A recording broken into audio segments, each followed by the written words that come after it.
రాజనాయక్, నన్నెరుగుదు అన్నమాట. వేలాది మంది వీరులు చుట్టుముట్టిన ఒంటరిగానే వ్యూహరచన చేసి గెలిచేవాడే రాజనాయకని నీ యుద్ధ నైపుణ్యం గురించి మా రాజ్యంలో గొప్పగా చెప్పుకుంటారు.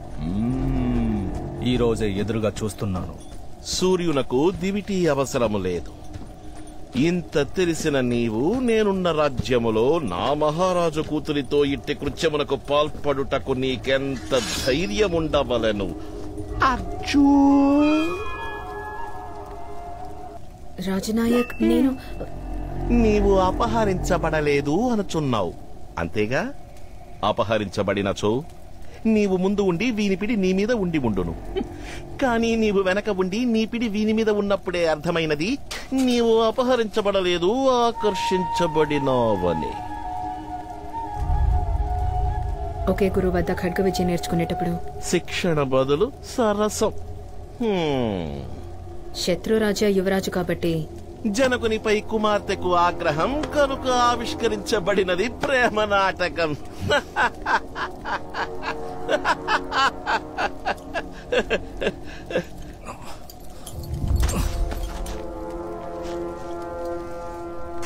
రాజనాయక్, ఆమె లేకపోతే నేను లేను, నేను లేకపోతే ఆమె లేదు.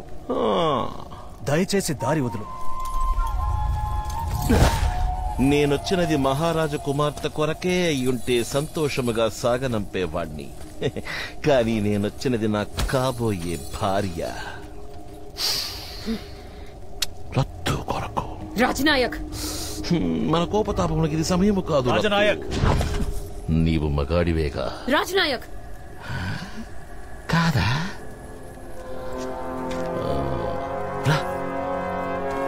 వచ్చి నన్ను ఓడించి రత్నాన్ని గెలుచుకెళ్ళు. రా.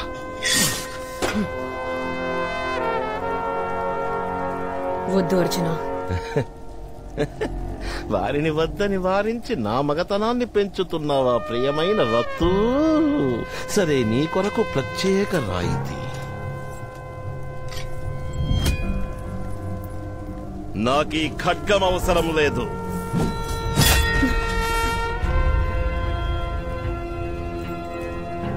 అవసరము లేదు ఈ డాలు కూడా. రా, వచ్చి నన్ను హతమార్చి రత్నను గెలుచుకెళ్ళు. రా.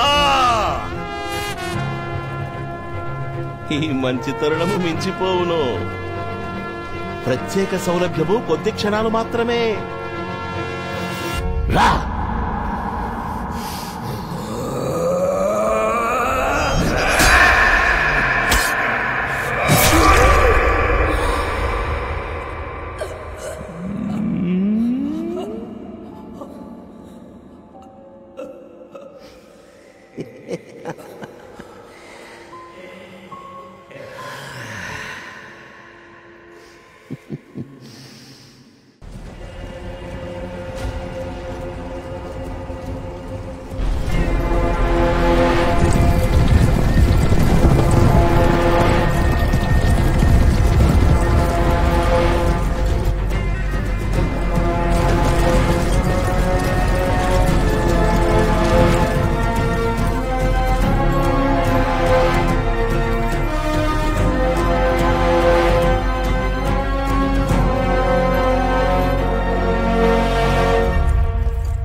ప్రభువుల ముఖములో పుత్రిక తిరిగి వచ్చినదన్న సంతోషము కన్నా వీడు అల్లుడుగా దాపరించినాడన్న శోకమే గోచరించుచున్నది. రాజనాయకున్న చోట అక్షరములను అస్త్రములను కడు జాగ్రత్తగా సంధించవలను. చాటించిన ప్రకారము పుత్రికను తిరిగి తెచ్చినందుకు అర్ధరాజ్యము, పరిణయమాడబోవు అల్లుడికి కానుకగా మిగతా రాజ్యము ఇవ్వవలను. మహారాజా, ఏం పూజ? మహారాజు గారికి వారసులుగా యువరాజులు వారున్నారు.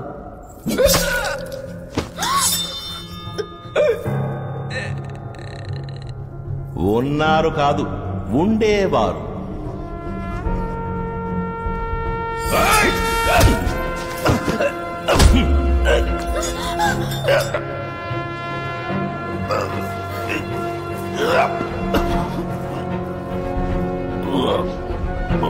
ఇచ్చటున్న శేషులెవరైనా కీర్తి శేషులు కావాలనా?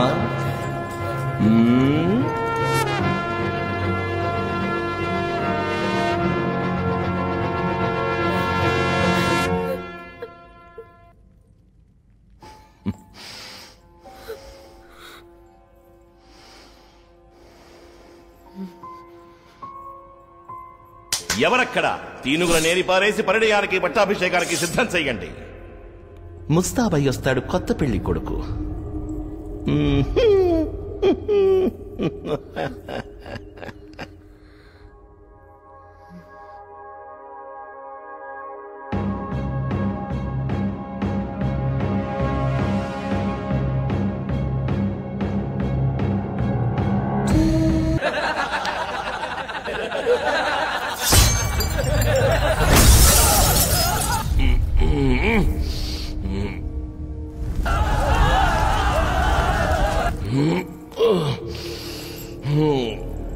అడుగు జారుతున్నదా రాజనాయక్?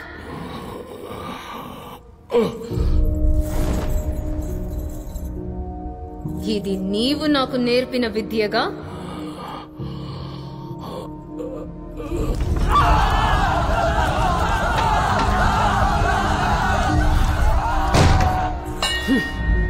విక్రాంతక రాజ్యాన్ని చేజిక్కించుకొని మహారాజుగా పట్టాభిషిక్తుడయ్యానన్న ఆనందం ఒకవైపు, నిజ భుజ పరాక్రమశాలిగా నీకు తిరుగులేదన్న అహం మరోవైపు.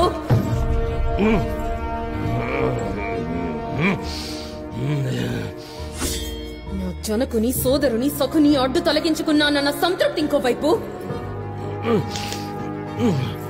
ఎదురుగా అందాలు ముద్దారబోస్తూ కనువిందు చేస్తున్న అతిలోక సుందరిని దక్కించుకుని తీరాలన్న విరహతాపం అదోవైపు. ఇన్ని తలపుల మధ్య కొట్టుమిట్టాడుతూ సుగంధ సువాసనలు వెదజల్లే నా కురలలో కాలకోట విషము పులుముకున్నది. గమనించలేకపోయావు కదా?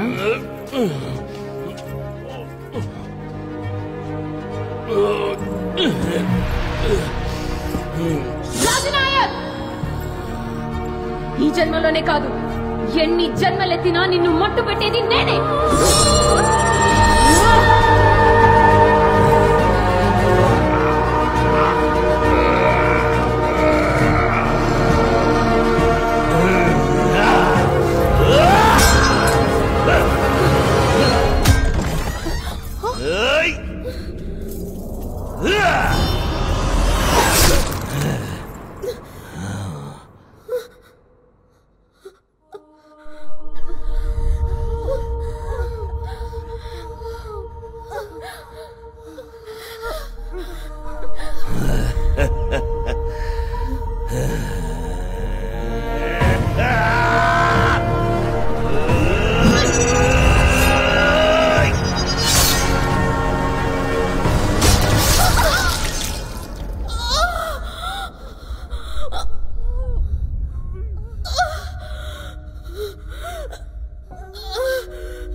పైలోకానికి వెళ్ళలేక, పాతాళానికి పోలేక నీ ప్రేతాత్మ అశాంతితో అలమటించుగాక.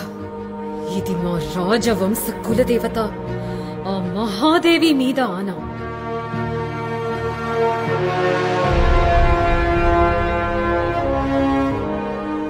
బతికినంతకాలం పైశాచిక కృత్యాలతో జీవించినవాడు ఇప్పుడు రత్నమహాదేవి శాపం వల్ల ఉగ్రరూపుడై భయంకర ప్రేతాత్మగా సంచరిస్తున్నాడు.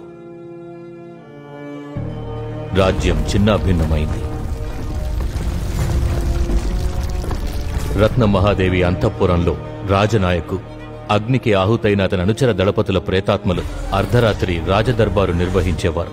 దానికి భయపడి అంతఃపురం చుట్టూ నివసించే ప్రజలు తండోపతండాలుగా రాజ్యం విడిచి వెళ్లారు. అంతఃపురం స్వాధీనం చేసుకోవాలనుకున్న కొందరు రాజబంధువులు మంత్రశాస్త్ర పారంగతులు, తాంత్రిక విద్యా నిపుణుల్ని పిలిపించి పూజలు జరిపించారు.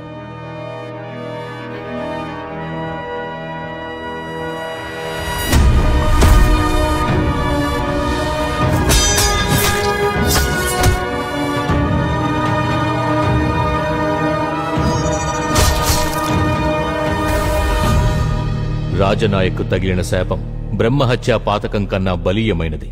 అతనికి శాప విమోచనం లభించినప్పుడే ఇక్కడ జరిగే అమానుష కృత్యాలు అంతమవుతాయి. అది అంత తేలిక కాదు. 1000 సంవత్సరాలకు ఒకసారి వచ్చే నవకాళికా పౌర్ణమి రోజున చక్రాకార హోమగుండంలో యాగం చేసి ఒకే కుటుంబానికి చెందిన 5 రోహిణి నక్షత్ర జాతకుల్ని పూజలో బలి ఇస్తేనే రాజనాయక ఆత్మకు శాప విమోచనం కలుగుతుంది. మా కుటుంబంలో ఉన్న మేము 5 రోహిణి నక్షత్రంలో పుట్టిన వాళ్ళమే. కాని ఆ బలి పూజని వంశంలోని మొదటి ఆడపిల్ల, అందులోనూ కన్నెపిల్లే జరిపించాలి. మీ ఇంటికి దయ్యం రావచ్చు, ఓకే, కానీ మా ఇంటికి ఎందుకు వచ్చినట్టు? ఇన్ని చేసి పూజ జరిగిన ఒక విచిత్రమైన సమస్య ఉంది.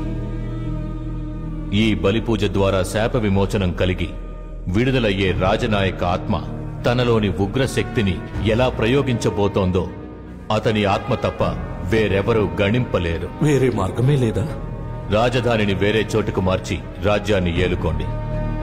ప్రేతాత్మగా సంచరిస్తున్న రాజనాయక్ ఘోర తపస్సు చేసి క్షుద్రశక్తుల్ని సంపాదించి నవకాళికా బలిపూజ కోసం ఎదురు చూడసాగాడు.